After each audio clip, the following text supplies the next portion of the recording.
Hello and welcome to the October 12th, 2025 episode of Nick's News. I am your host, Nick, brought to you by Some Budget Studios. That's right, we are paying for this project of ours. We're live every Sunday, and I thank you all so much for tuning in or catching the replay on the Nick's News YouTube page. This is a program dedicated to bringing good news to counter all of the bad news that we are bombarded with on a daily basis, with the hope of bringing a little bit of joy back to the world.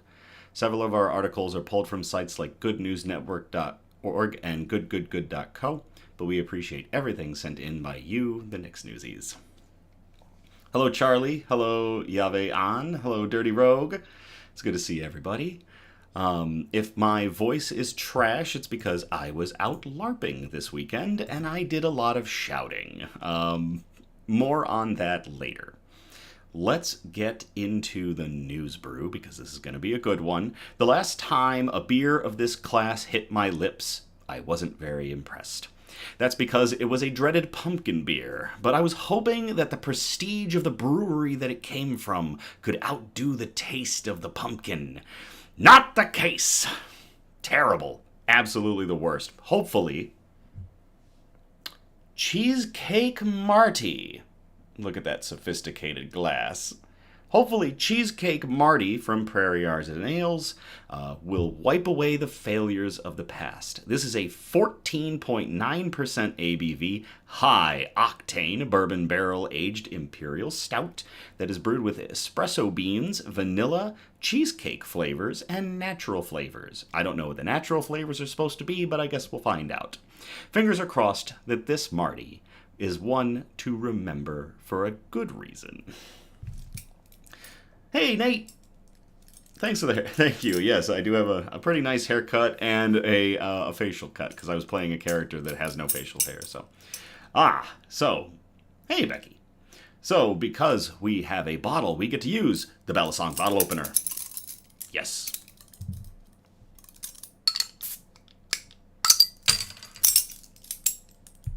Babyface, says Charlie. It's not quite babyface. I didn't shave, so I've got I've got it coming back. I'll have a nice shadow tomorrow. Because it is an Imperial Stout, we are going to use our very nice limited edition Harpoon Snifter. And we'll get into the theatrics of a 5-minute pour. Now, this is Prairie Artisan Ales. I'm expecting this to look like motor oil. Oh, it doesn't disappoint. Oh, the darkness. Darkness is... Look at that. Oh, that is thick.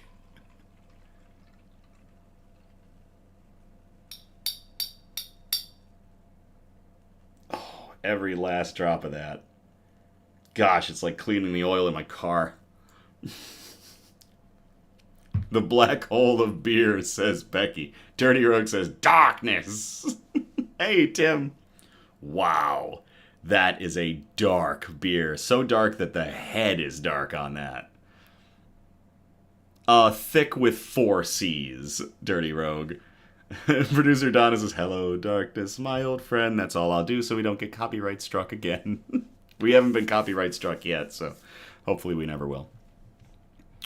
Let's get into our shout-outs. It is snuggle weather.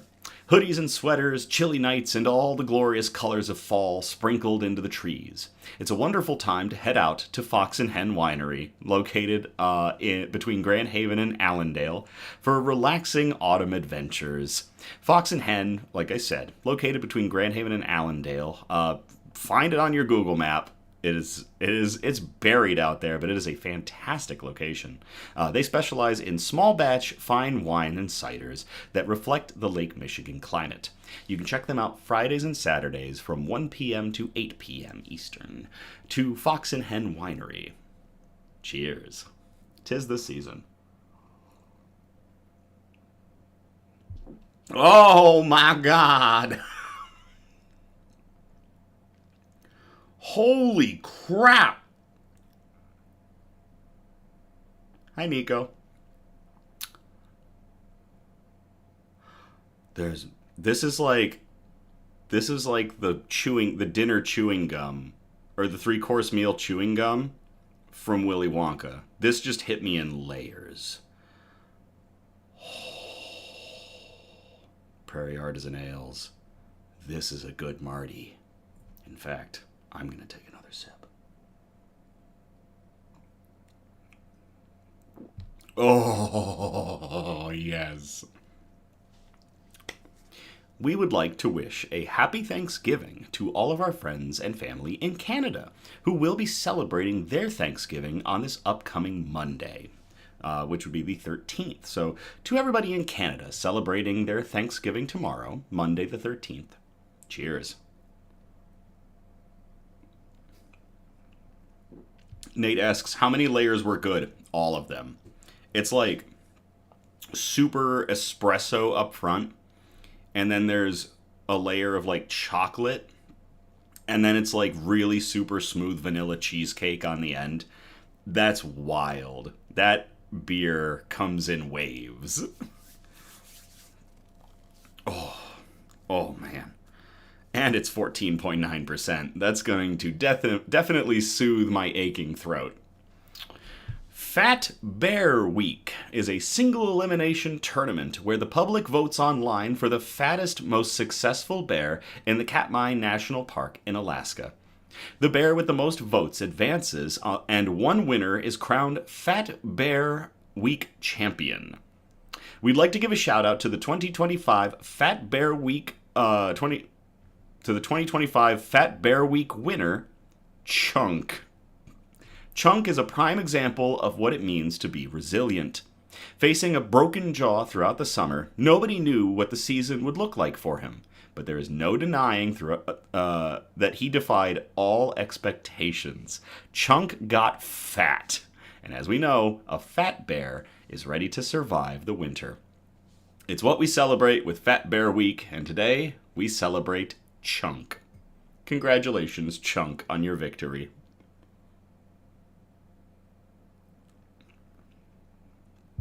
Hi, Athena. Yes, Yave Ann in the chat goes, it's so fun to watch. Best name for the fattest bear. The fact that his name is Chunk.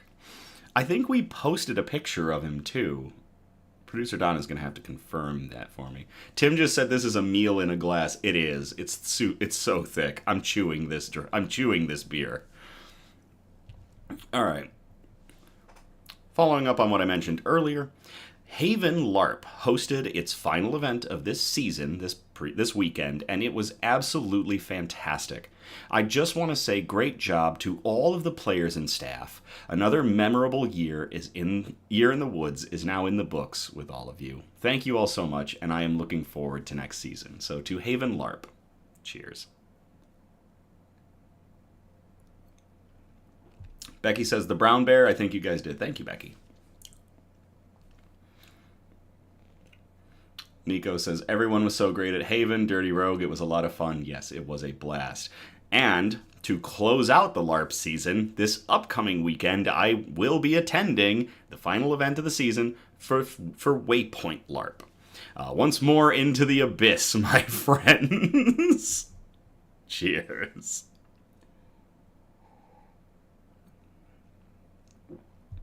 Nate says, oh man, it makes me very happy this is still going. Haven is amazing. I agree, my friend. Yathena said, Ed had so much fun. I had a blast role-playing with Ed, with Dirty Rogue, with Nico, with everybody. All the Nick's Newsies that LARP and showed up at Haven. I had a phenomenal time with all of y'all. Thank you so much. Becky asked, yeah, are you going to go to Waypoint? Yes, I will be at this Waypoint. I am so looking forward to playing my new character at this Waypoint event. So, Yathena says, I wish I could go, but gotta be smart about my body. Yathena, I did hear about your plight. I am hoping the best for you. And no worries. Waypoint will be there for when you can return. So, no worries. Donna says, as long as he doesn't get sick this week. If I got sick again, I would, power bomb vitamin C tablets and NyQuil if I had to destroy whatever was in me to be able to go to this last event. Oh. All right. Double down on emergency. I will. News quote. My mission in life is not merely to survive, but to thrive. and to do so with some passion, some compassion, some humor, and some style. That quote comes from Marguerite Annie Johnson, also known as Maya Angelou, who lived from 1928 to 2014, and she was an American memoirist, a poet, and a civil rights activist. And I really love that quote, and I really want to think about that one. My mission in life is not merely to survive, but to thrive. We should all be working, our best to not be just making it. We want to win. We have the drive and we have the capacity to. So my mission in life is not merely to survive, but to thrive, and to do so with some passion, some compassion, some humor, and some style. Live your life in your own funky way, and thank you very much for that quote, Maya Angelou. Cheers.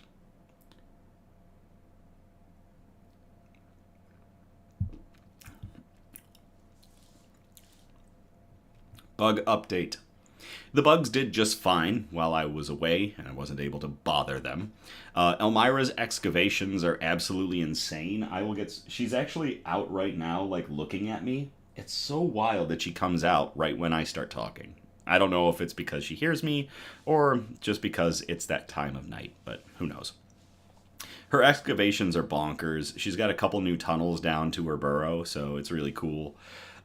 Ripley is still a little plump, but I'm gonna have to feed her soon, and she really is like an H.R. Geiger fangirl cosplaying as a facehugger. It's horrifying. The roaches, I really need to get a picture of because they're like a funky bunch, and they look really cool, and it's kind of cute when they're all cuddled together. And lastly, there are signs that Sue just came out of his hide and was walking around while I was gone. There's some marks on the glass, like he might have been doing his tail ups again, like we saw during that one episode. And I'm kind of upset considering, how active he used to be for us here on the camera. And we just haven't seen him. So just keep an eye on him, keep a watch out for his royal angriness. And we'll see if the boy named Sue comes out while we've got an episode going.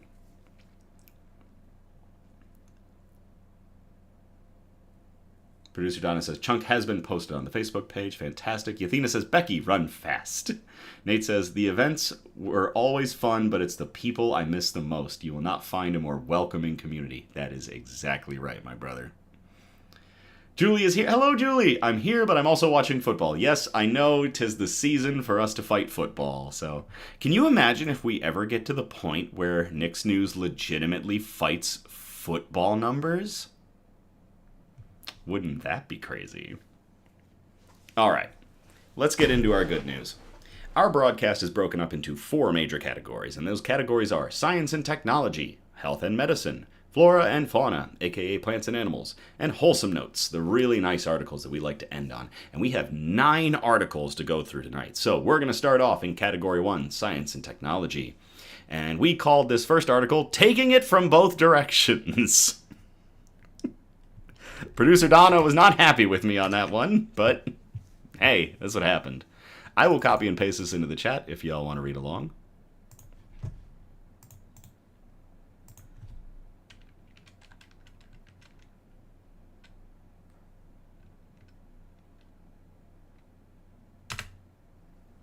Oh, hey, Happy. Happy says, it's news time. Julie says the Lions are on, so I'm allowed to be distracted. I agree, I am a Lions fan, so I am hoping the Lions do well tonight. All right. Solar-powered artificial plant purifies radioactive soil by 95% in 20 days.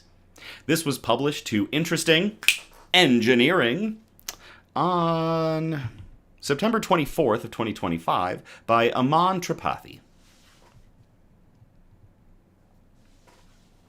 A research team has successfully developed and tested a solar-powered artificial plant that can rapidly purify soil contaminated with radioactive cesium.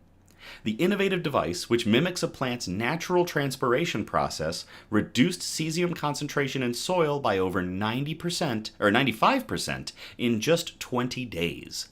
This offers a groundbreaking solution for cleaning up nuclear accident sites and contaminated agricultural land.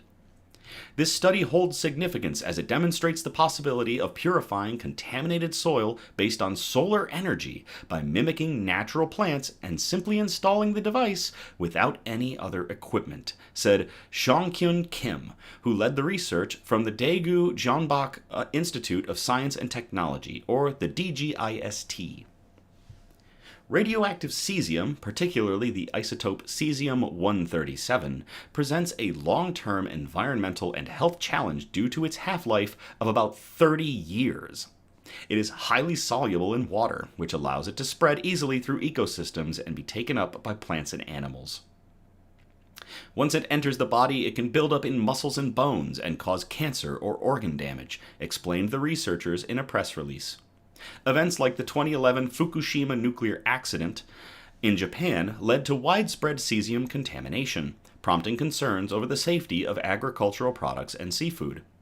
While contaminated water can be purified with an absorbent, it is a global challenge to purify soil, as there is no alternative to scooping up and purifying the soil, added the press release. Until now, cleaning contaminated soil has been a significant hurdle. The primary method involved physically scooping up the soil for treatment, an invasive and costly process.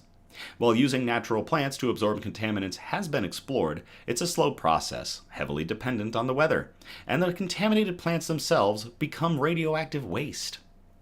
While radioactive cesium contamination causes a much more serious problem in soil than in water, there has been no proper method to purify it so far, said Professor Kim.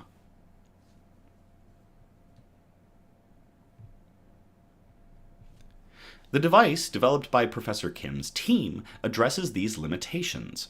It is designed to be installed directly into the contaminated ground. Powered by sunlight, it draws up contaminated water from the soil through a stem-like structure.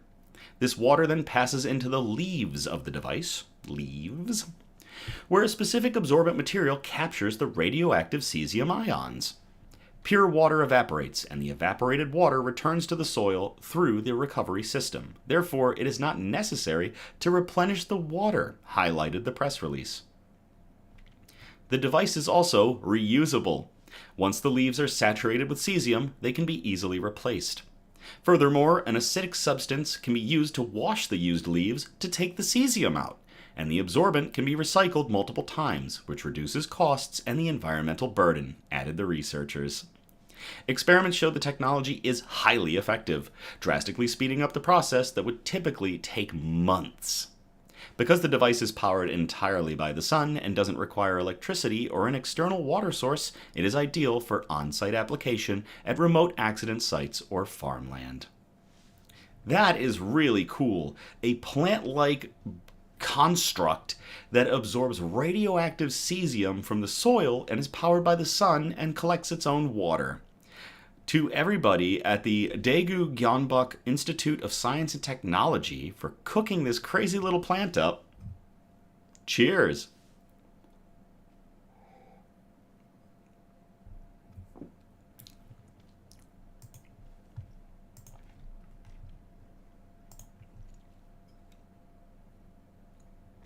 Becky is asking if I froze for a brief second for anybody. I did not notice. Usually when I freeze, I notice if I have like an issue, then I run OSB Studio. Usually OSB would tell me if something happened. Doesn't look like it though. Thank you, Tim, for saying no. And producer Donna said not for me either. So interesting. I heard a click from a bug.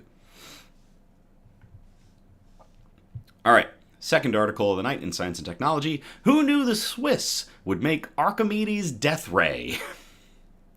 I will copy and paste this into the chat if y'all want to read along.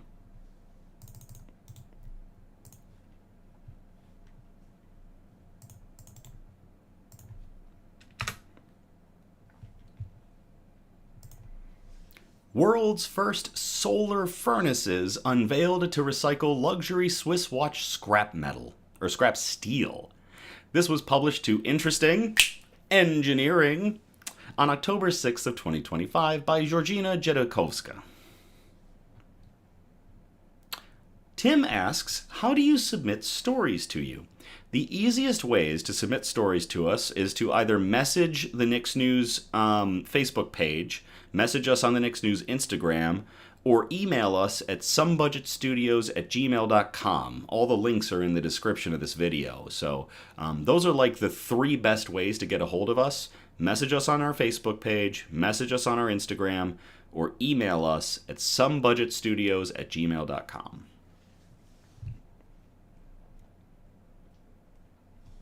You're welcome, Tim. A Swiss company has recently launched the world's first 2 solar furnaces that will reportedly melt down and recycle the crucial industry's steel offcuts by using green energy. Jura-based Panetair, a pioneer in the transformation, recycled, and recyclable raw materials, that should be transformation of recycled and recyclable raw materials, inaugurated the groundbreaking installations in La Chaux-de-Fonds, the historic cradle of Swiss watchmaking industry, on October 3rd. The 2 pilot systems are designed to recycle high-quality steel waste from local watchmakers and medical manufacturers. Both industries are known for their precision, engineering, and intensive use of stainless steel. The project is supported by Haute École Arc Ingénierie and the University of Franche-Comté under the Interreg France-Switzerland program. That was a mouthful. I've been dreaming of this moment for 10 years, Raphael Broy, Panetair's CEO, revealed. The revolutionary concept uses solar rays to reach temperatures as high as 2,642 degrees Fahrenheit, or 1,450 degrees Celsius, to melt stainless steel without burning any fossil fuels. According to the firm, the larger prototype includes a 1,485 square foot or 138 square meter heliostat made of 40 movable mirrors that track the sun and reflect its rays towards a 32-foot wide or 10-meter concave dish concentrator. Meanwhile, the smaller system features a 323 square foot or 30 square meter heliostat, as well as a compact 129 square foot or 12 square meter concentrator, which consists of about 460 mirrors. Where did I miss in engineering? Where? Are you talking about that French word ingénierie? Hon. There. The light is directed onto a crucible inside a solar reactor and melts metal scraps that are then cast into new ingots. Both furnaces rely on the same 2-step process that captures sunlight and amplifies its intensity 1,000 times, or thousands of times. This second design, which we plan to prioritize for future use, can concentrate light up to 5,500 times the intensity of the sun, generating temperatures as high as 3,632 degrees Fahrenheit or 2,000 degrees Celsius in the crucible. Loic Bonsack, Innovation and Industrialization Project Manager at Panetair, stated. Dirty Rogue says, International Nick. The figures were verified by simulations from researchers at the Université de Franche-Comté and the Haute École Arc Ingénierie, HAARC, who collaborated with Panetair under the Interreg France-Switzerland RASOL program. The company will continue working with local companies to test and refine the technology over the next few years. It plans to open a full-scale factory by 2028, either at the current site or in the Wallace Mountains of southwestern Switzerland. Once in operation, the company aims to produce up to 1,000 tons of recycled steel per year using solar energy alone. That's it. No fossil fuels, no other sources, just solar power. Officials believe that the innovation can significantly reduce carbon emissions while also promote circularity in the high-end manufacturing sector. Our role also includes analyzing the recycled steel alloys to ensure their quality, Raymond Constantin, a specialist in materials characterization, said in a press release. Producing 2.2 pounds or 1 kilogram of conventional recycled steel emits around 15 pounds or 6.8 kilograms of CO2. Panettiere estimates that the new technology could cut emissions to under zero point 0.1 pounds, or just 41 grams, per unit of steel produced, and reduce the carbon footprint by more than 165 times compared to conventional methods. That is so cool. Nowadays, there is a real economic model to develop, Broy concluded, adding that this restores the prestige of short supply chains. With the price levels and the scarcity of metals, we are able to find a position to make these projects profitable, even with Swiss wages. To everybody involved in the production of solar-powered systems to melt down scrap steel, and everybody involved at Jura-based Panettiere. Cheers.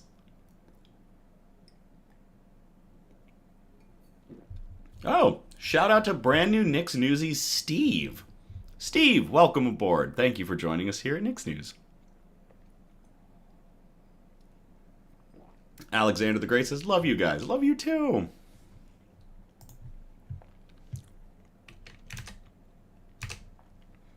All right, that is going to get us out of science and technology. We're going to move on to category 2, health and medicine. This article was sent in by Kendra. Thank you so much, Kendra.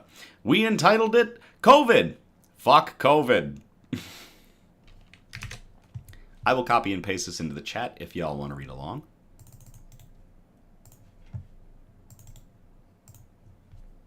Athena says, that's me.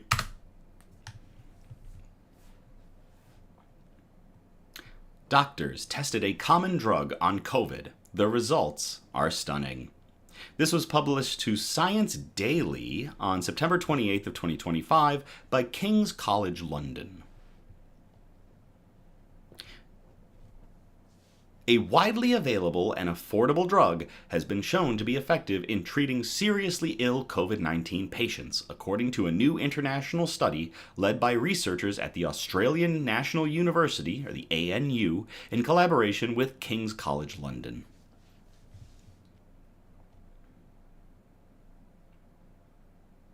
Ooh, gonna pause because that is a great question for me because I worked in a foundry. Alexander the Great asked, with that temperature, could the metals be cast like in a foundry? It can be, but probably not for a finished product.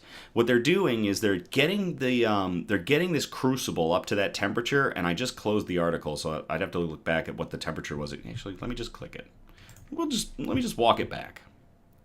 Oh. Hold up. Wait a minute. I don't want to press that button.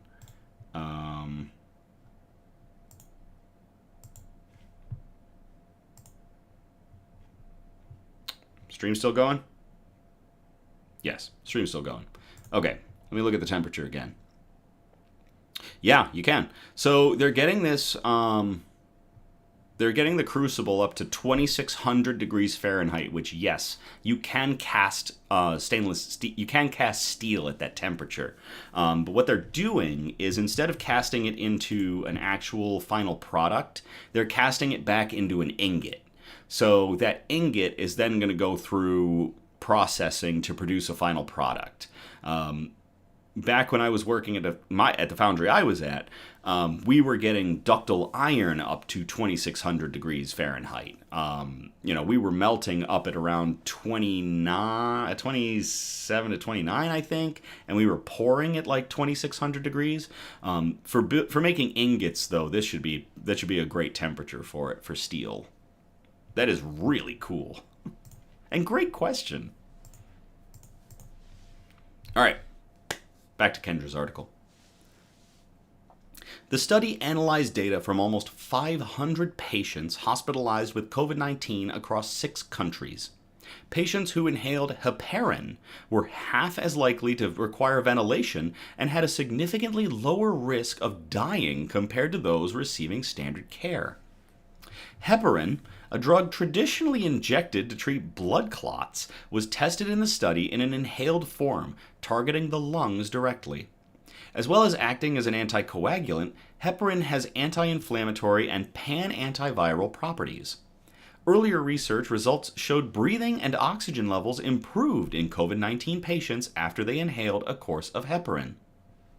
The researchers believe the drug could also be useful in fighting other serious respiratory infections, such as pneumonia. Isn't it heparin? Asks Yathena. So it's Heparin? Which would make me think it's heparin? I don't think I've ever heard this drug mentioned, so if it's heparin, I'll call it heparin from here on out. Professor Clive Page, Emeritus Professor of Pharmacology at King's, who co-led the international study with ANU's Professor Van Haren, said inhaled heparin is antiviral, anti-inflammatory, and anticoagulant. There's no other drug that has that unique combination. We know it's only a matter of time until the next pandemic, and there are still COVID-19 patients who get very sick. This is a great weapon to have up our sleeve. Producer Donna says I've always heard it as hep, so it's heparin. While the findings highlight the potential of inhaled heparin, further development is required before the treatment can be routinely adopted. The researchers believe the drug could also be used in fighting other serious respiratory infections, such as pneumonia, which can be caused by a range of viruses and bacteria. According to Professor Van Haren, the drug would also be helpful for those with a compromised immune system, such as cancer patients when they experience a respiratory infection. Yathena says heparin. Heparin is correct. Charlie says hip hop. Anonymous. Professor Frank Van Haren, lead author, ANU, and director of the intensive care unit at the St. George Hospital in Sydney, said, "It doesn't matter what kind of respiratory infection the patient is dealing with. The drug, when inhaled, will stop it from infecting the patient and from damaging the lungs. We're aiming to conduct another trial in Europe to confirm its effectiveness in fighting other common respiratory infections, such as influenza and RSV. And because it's inexpensive, it's much more accessible for those from low-income countries." The researchers are now also developing an improved formulation for heparin, specifically designed to be given by inhalation. The research is published in eClinical Medicine and simultaneously presented at the European Respiratory Society, or the ERS, International Congress in Amsterdam on Sunday, September 28th, the leading annual gathering for respiratory research. That is really cool to everybody. In this joint study between the Australian National University and the King's College London for finding that heparin can serve as a fantastic weapon against COVID-19, and for Kendra for sending in that article. Cheers.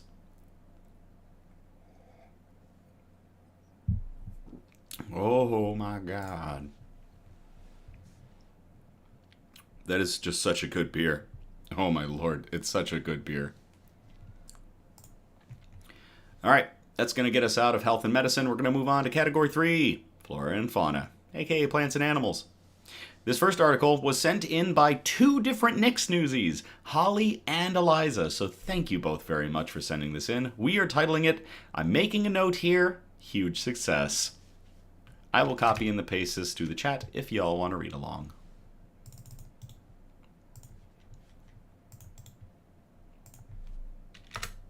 Yavian says, I get frequent respiratory issues.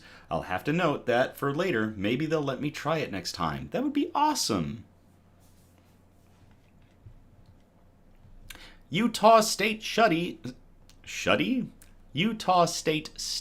shows Summit County Wildlife Crossing success. This was published to KPCW, the it's like their version of NPR, on September 17th by Sydney Weaver. A recently published graduate study found that from April of 2020 to July of 2022, moose were the most successful bridge crossers. That's right, a Utah State University study shows the Parleys Wildlife Overpass, which was built back in 2018 to guide animals over the interstate, or Interstate 80, is working. Mule deer also frequented the overpass, with nearly 2,000 crossings on the animal-only bridge during the 2-year study. However, the study found elk only crossed the bridge 3 times. The study shows an estimated $15 million was saved since the overpass was completed near Summit Park, with a 77% reduction in wildlife vehicle collisions. That is a huge reduction in accidents involving animals and vehicles. That is awesome! Wildlife camera video, which you can tune into, shows animals ranging from porcupines to chipmunks, along with mountain lions and foxes, using the animal-only crossing. The Utah Department of Transportation installed the first wildlife bridge in the nation on I-15 near Beaver, according to the state's Wildlife Migration Initiative. Since then, more than 50 wildlife crossings have gone up across Utah. UDOT says about 57,000 vehicles pass through Parlay's Canyon daily on I-80. That's expected to reach 64,000 per day by 2040. That is awesome to see a $15 million savings and a 77% reduction in wildlife vehicle collisions thanks to a single bridge. That is awesome. To everybody involved in Utah with the construction of the Summit County Wildlife Crossing, and to Holly and Eliza for sending in that article, cheers. Becky says, don't hate me, but I can't stay up anymore. I am calling it a night. I'm sorry. Good night, everyone. Good night, Becky, and thank you for tuning in. We really appreciate you. Athena says, it's hard to overstate my satisfaction. From Ed. If you're a Portal fan, I'm a fan of the game Portal. The songs are out of this world. All right. Let's get into our next article, an obligatory cat article. That's right, we have cats. I will copy and paste this into the chat if y'all want to read along.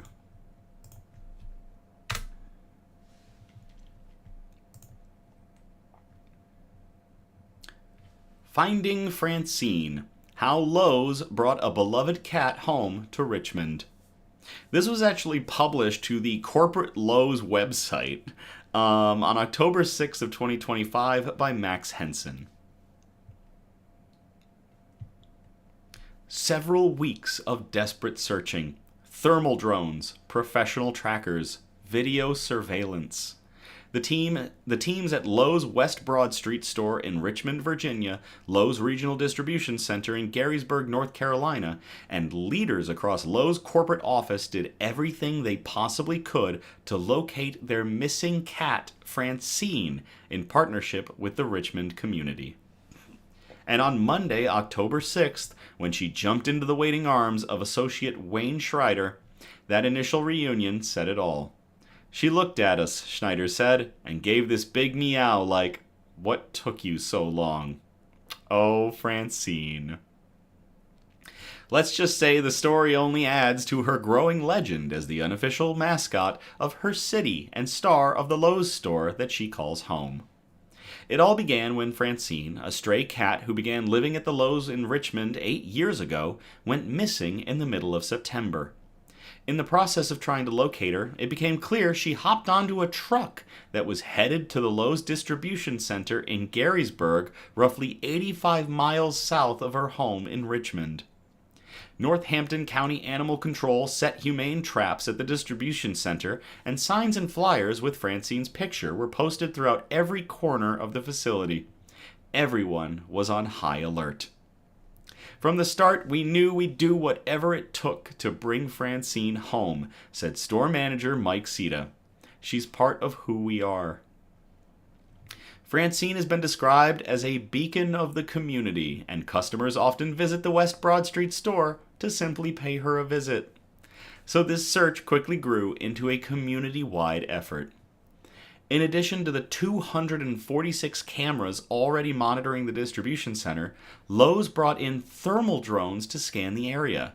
Lowe's asset protection team monitored every lead, while operations continued safely and smoothly. Days passed, and reports of possible sightings trickled in, but nothing could be confirmed. The community took notice, and Lowe's reached out to the experts to support its efforts. Then, on the evening of October 4th, a familiar face appeared on camera near the distribution center. It was Francine. "I can't describe the feeling when we realized it was her," said Sita, Lowe's store manager. "We all just lit up." Sita and Schneider immediately gathered a small team and traveled to the distribution center. They brought along Francine's favorite food and her dish, knowing the familiar rattle might draw her out. Meanwhile, additional cameras and 7 additional humane traps were installed, with Lowe's maintenance associate Robert Keeter volunteering to check each trap throughout the night. A little before midnight, their feline friend emerged. Francine was outside one of the traps, but didn't go in. Moments later, a trap triggered. Francine was safe and sound, meowing to let everyone know that she was ready to put an end to this adventure and go home to Richmond. "When I received the text that we got her and she was safe, I just couldn't stop smiling," said Schneider. At 4 a.m. on Monday, Schneider and Sita got in their car and made the 90-minute drive to Gettysburg to pick up Francine. We were so excited the whole ride, it didn't matter how early it was. We were going to bring her home," Schneider said. For the store team at West Broad Street and the passionate community members who pitched in, that was always going to be the outcome. And in the end, it's more than a feel-good moment. It's an example of what community and love looks like in action. Francine is now back to her routine, greeting customers, exploring the aisles, and soaking up more affection than ever, with a new air tag, of course. We care for Francine so much, and we're so thankful for everyone who helped, from our associates to animal control and our neighbors, Sita said. "She's more than our store cat. She's part of our family." Lowe's would like to express sincere thanks to the following community partners who helped find Francine: the Northampton County Animal Shelter, Thermal Bird, Carmen Brothers Professional Pet Trappers, Richmond SPCA, Richmond Animal Care and Control, the RACC, SOS Cats RVA, and Best Friends. To everybody involved in getting Francine a Lowe's cat home to her store. And to Francine herself for going on an adventure. Cheers. Yavean says, "I'm not crying, you're crying." That definitely could have been an "I'm not crying, you're crying" article. Of course, we can't have an obligatory cat article without following it up with a heckin' good boy. I will copy and paste this heckin' good boy into the chat if y'all want to read along.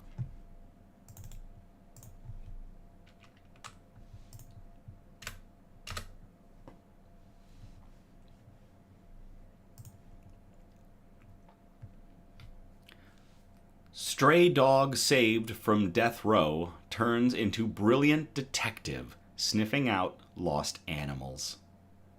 This was published to goodnewsnetwork.org on October 4th of 2025. And it's not listed who published it. A stray dog that was saved from being euthanized has become an expert pet detective, displaying an uncanny knack for sniffing out lost animals. Rico was just days away from being put down when kind-hearted Rachel Rogers, who runs a dog training school, paid almost $200 to rescue him from a Portuguese dog pound. "I saw this picture online of this really cute black and tan dog in Portugal, and they said he had 2 days left to live," the Englishwoman told SWNS news agency. "I paid the fee to get him out of the pound, but they hadn't found him a home, so I ended up paying and bringing him over." She took him home and was amazed to discover the incredible sniffing and tracking skills of this small domestic Coconi. He was really good at it. It was like hide and seek where they sniff you out. Within months, Rico's nose was being used to track down lost pets and animals which had escaped from their enclosures, including a runaway capybara. Rico would be given a blanket or a chew toy to smell, which he would then use to locate the area where the animals had been most recently. In some cases, the 10-year-old pup was even given an animal's poop to learn its smell in order to pick up a trail. Rico is now a pro at locating lost animals. And over the years, he's taken part in more than 20 pet rescues. 36-year-old Rachel from Whitchurch, Shropshire in England is preparing to mark 10 years since she gave Rico a second chance of life in December of 2015. Rico's first rescue happened while Rachel was doing a course about water voles in Wales. There was a family in the car park crying because they'd lost their dog and he was missing. My friend suggested Rico try and help them, so we let him sniff the boot of the car to get the lost dog's scent. We searched for about 3 hours, and he kept going to the same location with a 7-foot-high fence, and the dog came out hours later from the exact spot Rico had identified. Rachel, the co-founder and instructor at the Canine School of Trailings, said there was no feeling like it after Rico tracked down a missing dog. I've never been so proud. Now the twosome is even training other dog trainers across the world so that they can teach pet owners. One of the strangest rescues Rico took part in was when a capybara called Cinnamon escaped from a zoo last year. We got a tortoise request the other week, but the capybara was the weirdest. I was in London when Cinnamon went missing, and she had been missing a few days before we went out. Obviously makes it harder without a fresh trail of scent to follow. They didn't have any scent article, which Rico could use to track the animal, so the zoo brought in capybara fecal droppings from Cinnamon's family. I was worried he would go to the zoo to their enclosure, but he followed a trail quite well. He led the search team through a field with a horse and kept going to a ditch and found more scat there, which one of the keepers believed was from a capybara. He was searching for 3 hours in that same area, and the zookeepers put a trap down, and she was caught a day or so later. Rachel says she hopes her 7-month-old border terrier Pebbles will carry on Rico's amazing work and keep searching for lost pets after he retires in the next year or so. Yave Ann says it would be pretty cappy if the poor baby wasn't found, but luckily this guy was. To Rico, the incredible sniffing dog, and to Rachel Rogers, who rescued him. Cheers.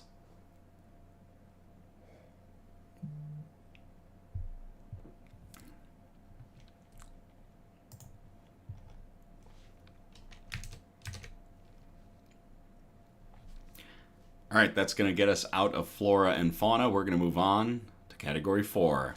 The wholesome notes, and we have 3 wholesome notes tonight. This first one we called Life Flight for Fur Babies. I will copy and paste this into the chat if y'all want to read along.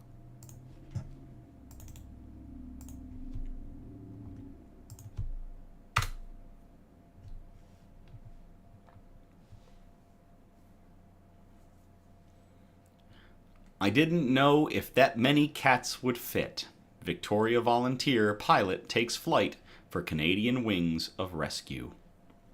This was published to Czech News on October 5th of 2025 by Tess Van Straten. Canadian Wings of Rescue volunteer Jonathan Monahan's been flying planes since he was a kid. I think it was 12 years old, actually, and it was a birthday present, so that's how I got my first taste, says Wings of Rescue volunteer pilot Jonathan Monahan.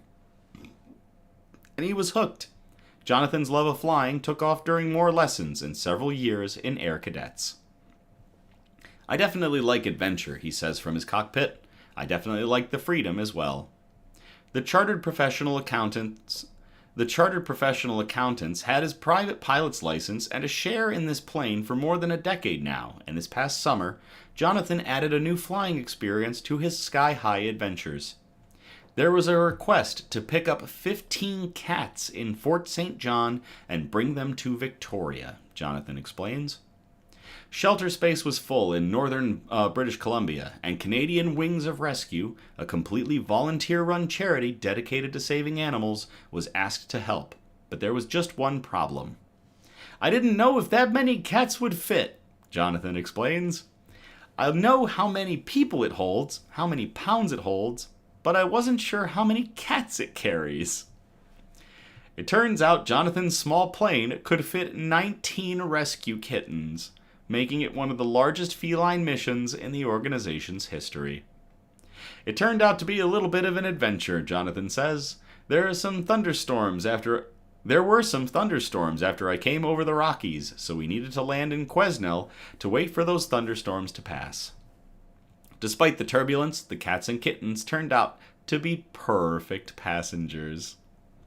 They didn't seem like they minded at all, Jonathan says with a laugh. Actually, I could even hear them purring sometimes over the hum of the engine, which kind of surprised me.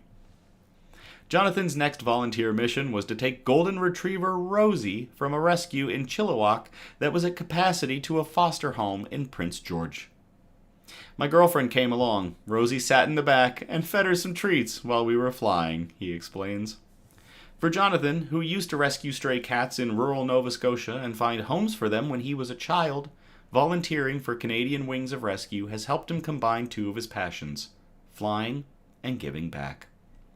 It's really rewarding, and yeah, it's definitely cool to have some interesting passengers as well, Jonathan says. If you're a private or commercial pilot interested in volunteering for Canadian Wings of Rescue, there is a link in the article. To Jonathan Monahan, who flew 19 kittens and cats quite a distance to help find them forever homes. And to Canadian Wings of Rescue, cheers.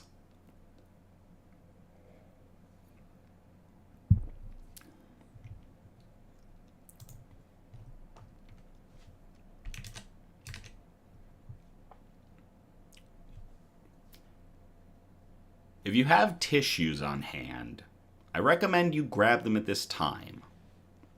We called this article Wickedly Awesome, but while I'm going through it, it definitely could be another I'm not crying, you're crying. I will copy and paste this into the chat if y'all want to read along.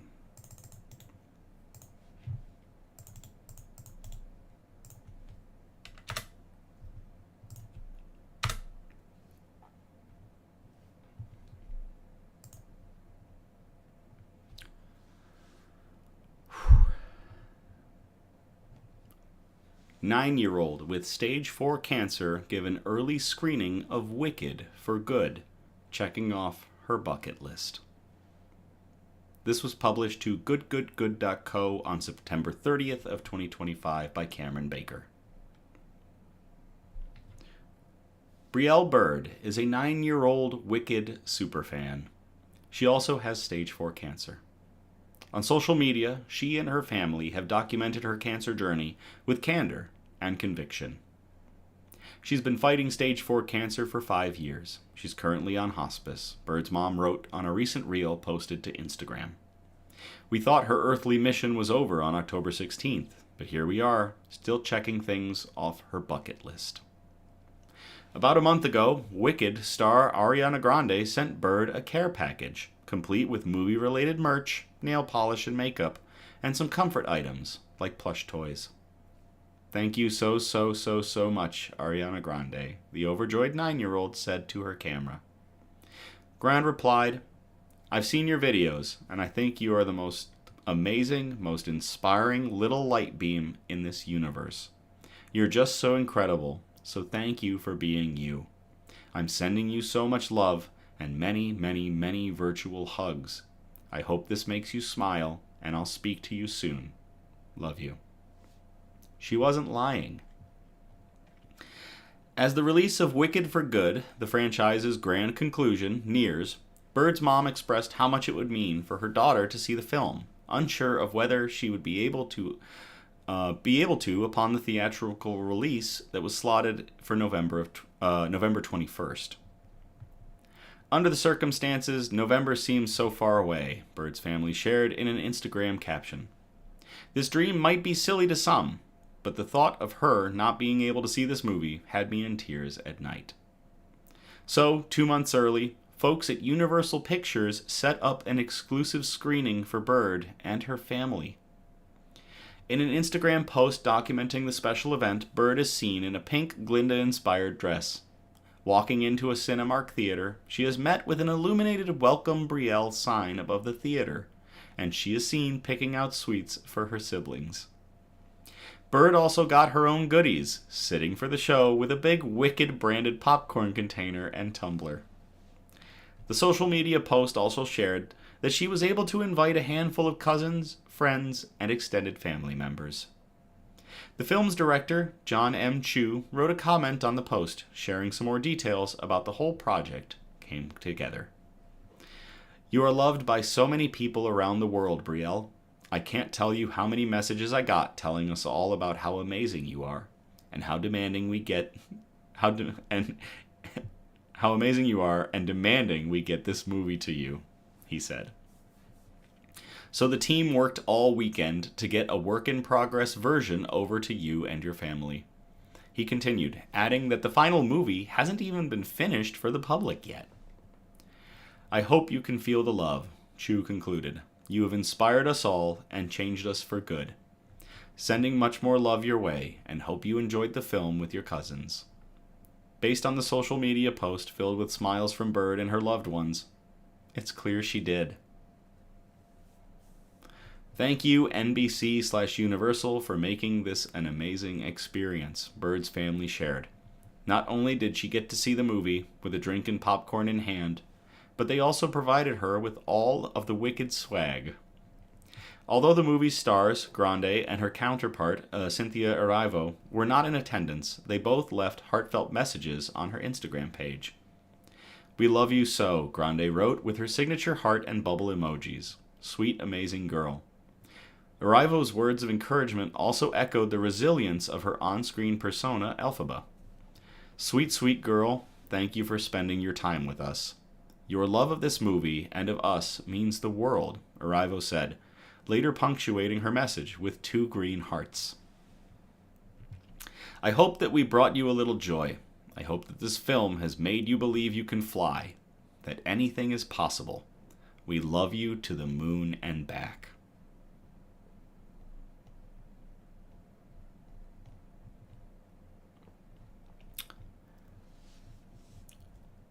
To everybody involved with crossing off a bucket list item for Brielle Bird, and to Brielle Bird on her fight. Cheers.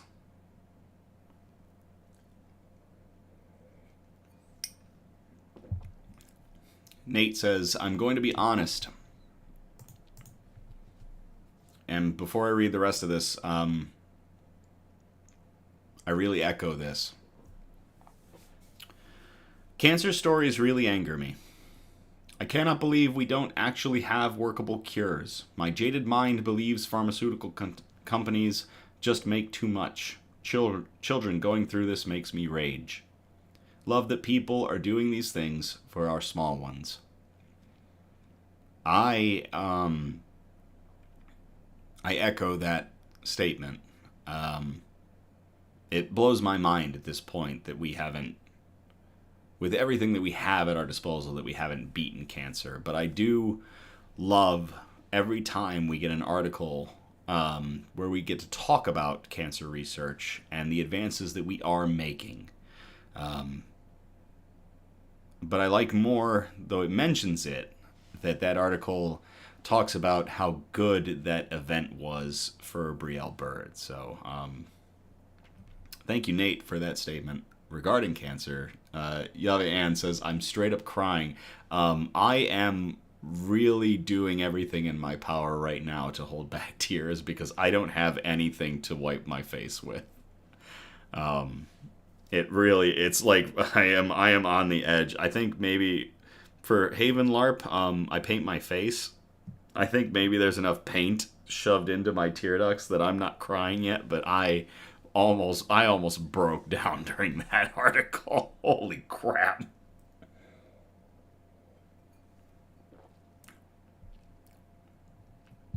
Hanaka says, yes, shirts don't exist. I don't want to be pulling my shirt up and wiping my eyes with it. Producer Donna, we have a lot of cures in research right now. Lots of preventative vaccines in the works, too. We are getting there.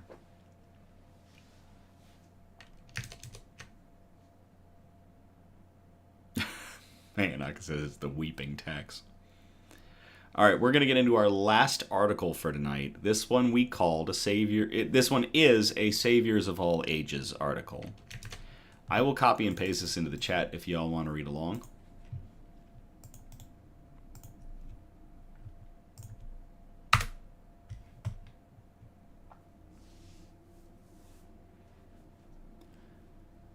A 97-year-old was relaxing when 5 teens suddenly appeared in her home. Then they saved her life. This was published to good.is, which I think is a new one for us, on October 11th of 2025 by Adam Albright Hanna and the Good staff.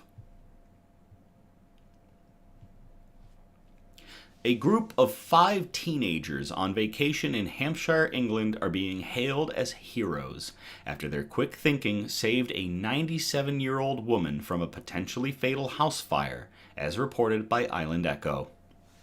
The teens, Sacha Hewson, Mark Meyer, Izzy Mead, Matt Pritchard, and Elliot Brown, were walking back from the beach when they noticed something alarming. We were walking back from the beach and walked past the lady's house, and we noticed there was smoke filtering from the front door, Hewson recalled. Trusting their instincts, they immediately knocked on the door. When no one answered, their concern grew.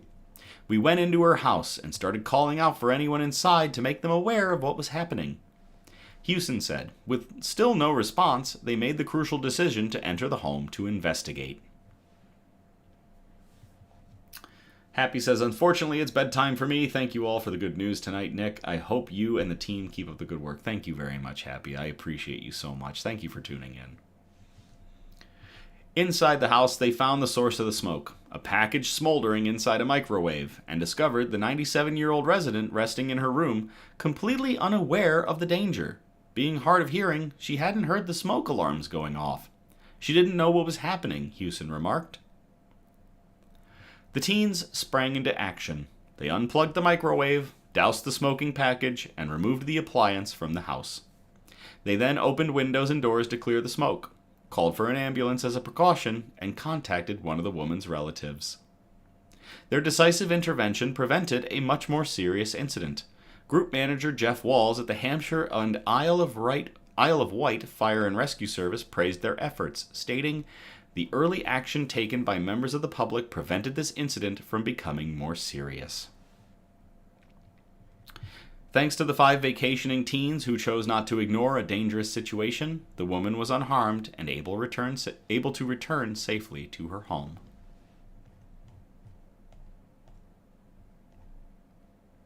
To Sacha Hewson, Mark Meyer, Izzy Mead, Matt Pritchard, and Elliot Brown, you are saviors of all ages. Cheers.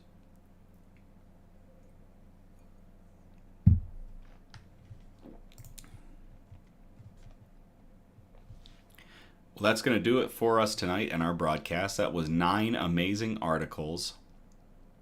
Really, some real great ones. Like, I still haven't gotten over the Wickedly Awesome article. That one is definitely going to be like the title when I put the VOD up.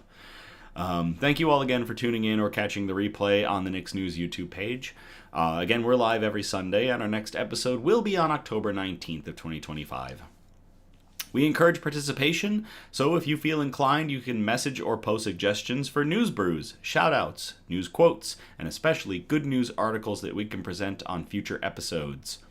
If you send us a bunch of articles, try to spread them out across our 4 categories, which again were science and technology, health and medicine, flora and fauna, and plants, aka plants and animals, and wholesome notes, the really nice ones that we like to end on. Nate says, great show, don't forget to like and chat. Well done, my friend. Thank you very much, Nate. I love you, man. You can message us on Facebook or our Instagram, or you can email us at somebudgetstudios@gmail.com. Links are in the description of this video. Feel free to like, subscribe, or comment on our content on Facebook, on YouTube, on Instagram, on TikTok, and especially on our videos so that we can continue to get good news and joy out into the algorithm. Please, no SEO improvement advertisements. We're not interested. Nick's News has seen each week continued growth thanks to you. We do minimal advertising for Nick's News. Producer Donna puts up one ad a week for us to kind of highlight our stuff. Otherwise, Nick's News continues to grow because of all of you. Like, honest to God, y'all have made Nick's News Producer Donna definitely gave us a boost, but y'all make Nick's News possible, and you continue to help us grow, and I can't thank you all enough for that. Like, seeing this program grow is amazing thanks to all of you, so thank you again. I love you all. Have a great night, and I will play us out.